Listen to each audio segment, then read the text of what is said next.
আসসালামু আলাইকুম ভাই, ভালো আছেন তো? আসেন একটু বুকটা মিলাই। তুমি যাও কসাইয়া। কি করছেন স্যার? কসাইয়াকে ছেড়ে দিচ্ছেন? ও একটা খুনি। আই এম সরি বাচ্চা, কসাইয়াকে ছেড়ে দেওয়া ছাড়া আমার কোনো উপায় নেই। তাছাড়া তুমি এখন পর্যন্ত ওর বিরুদ্ধে কোনো তথ্য প্রমাণ জোগাড় করতে পারোনি। আমাকে আর কয়েকদিন সময় দিন স্যার, আমি অনেক দূর এগিয়েছি। কসাইয়ের বিরুদ্ধে সমস্ত প্রমাণ আমি হাজির করব। আমি নিরুপায় বাচ্চা, উপর মহলের অর্ডার, কসাইয়াকে বিনা প্রমাণে আটকে রাখা যাচ্ছে না। হ্যাঁ স্যার, ঠিকই বলেছেন, ঠিকই বলেছেন। জীবনের বাজি রেখে আমরা অপরাধীদেরকে ধরে আনবার আপনারা ওদের সাথে আঘাত করে ছেড়ে দেবেন? বাদশা প্লিজ স্যার, আইনকে আর কলঙ্কিত হতে দেবেন না। আমি তোমার সব কথা বুঝতে পারছি, but I am bound to maintain the order. এছাড়া আমার কোনো উপায় নেই। কসাইয়া এসো। চলেন তো, বড় বড়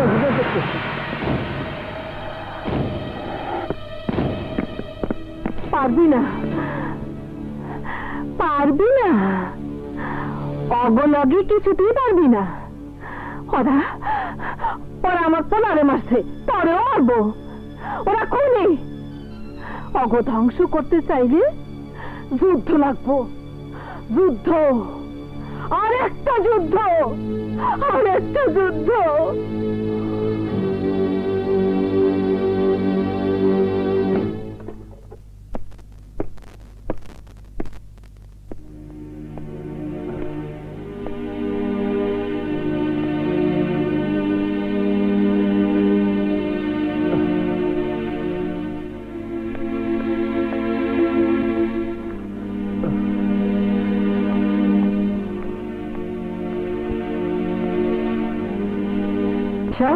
তোর কি হয়েছে?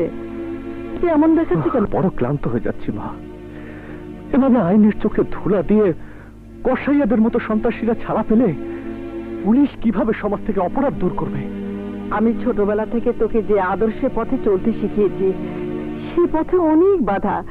ওই পথে চলতে গেলে বাধা আসবেই। আমি জানি মা, কিন্তু তুমি তো জানো আর আমি মেনে নিতে পারি না। না বাবা না, কি বলেছি তুই হেরে গেছিস। সামান্য একটা সন্ত্রাসী তোর হাত থেকে ছাড়া পেয়েছে, তাতে কি হয়েছে? তুই লড়াই করে যা বাবা। লড়াই করে কোনো লাভ হবে না। আমি তোমাকে আগেই বলেছিলাম সন্ত্রাসীদের হাত অনেক লম্বা, ওদের ধ্বংস করা খুব কঠিন কাজ। মসজিদের ইমাম থেকে আইনের লোক পর্যন্ত সবাই ওদের কেনা গোলাম। তুমি একা ওদের কিছুই করতে পারবে না। পারবো। ভিতর বাদশাহ যেমনি তোর পিছনে লাগছে, তোর মুখ থেকে একবার যদি খুনের কথা বাইর করতে পারে তাইলে আমার গায়ে কলঙ্ক লেগে যাইব। আর একবার যদি আমার গায়ে খুনের কলঙ্ক লাগে তাইলে জনগণ আমার ভোট দিব না, উল্টা আমার দৌড়ানি খাইতে হইব। টিভিতে দেওয়া নাই এক এমপির পাবলিক কেমনে দৌড়াইছে।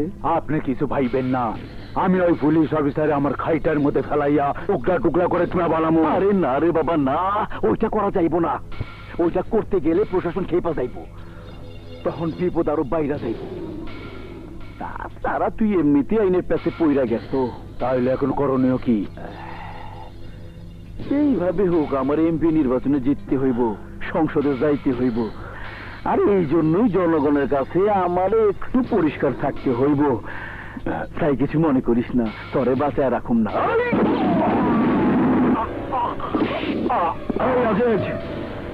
ওর লাশটা গাইরা ফালা, এই আরে মাইরা ফালা, আমি কোনো সাক্ষী রাখতে চাই না। যা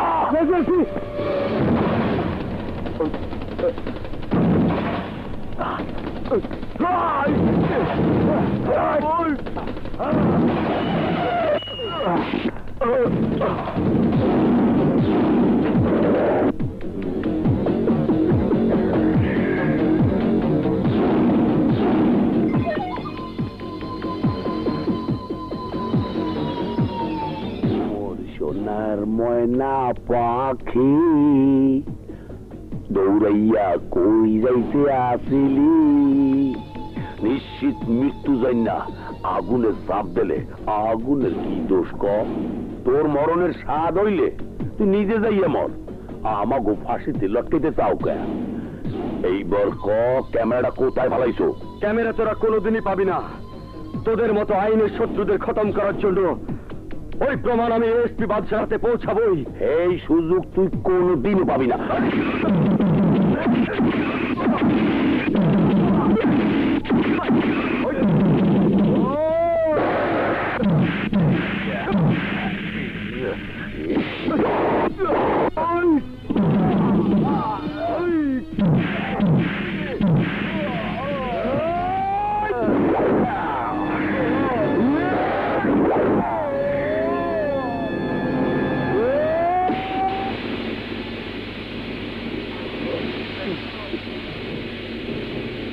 পুলিশের গাড়ি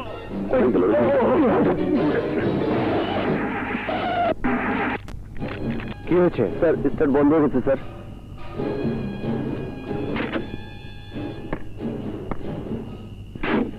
শুনুন, কথা কবি দাও। সালাম আলাইকুম স্যার। কোনো সমস্যা?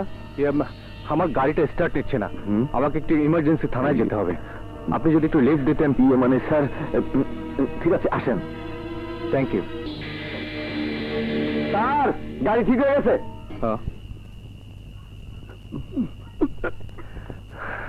হ্যাঁ ওকে, ঠিক আছে স্যার।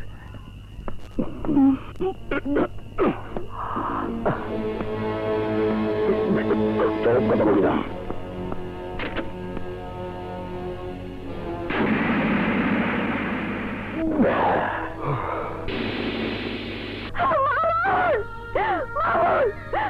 কথা বলো, কথা বলো মামুন। তুমি আমাকে ছেড়ে যেতে পারো না মামুন।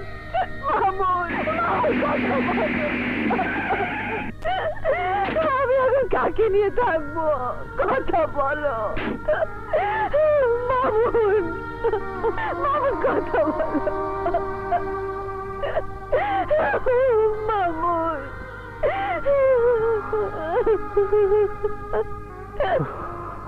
মামুন, আপনি আপনি মামুনের মৃত্যুর জন্য দায়ী।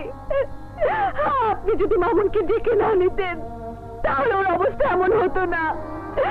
আপনি খুনি, আপনি আমার মামুনকে খুন করেছেন।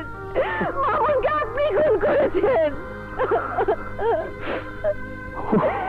স্যার, মামুন স্যারের লাশের কাছে রাস্তার পাশে এই ভিডিও ক্যামেরাটা পাওয়া গেছে।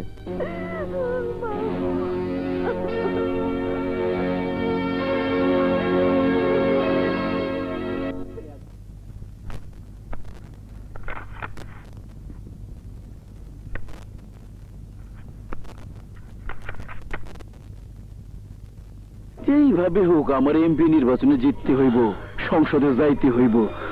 আর এই জন্যই জনগণের কাছে আমার একটু পরিষ্কার থাকতে হইব। তাই কিছু মনে করিস না, তরে বাঁচায় রাখুন না।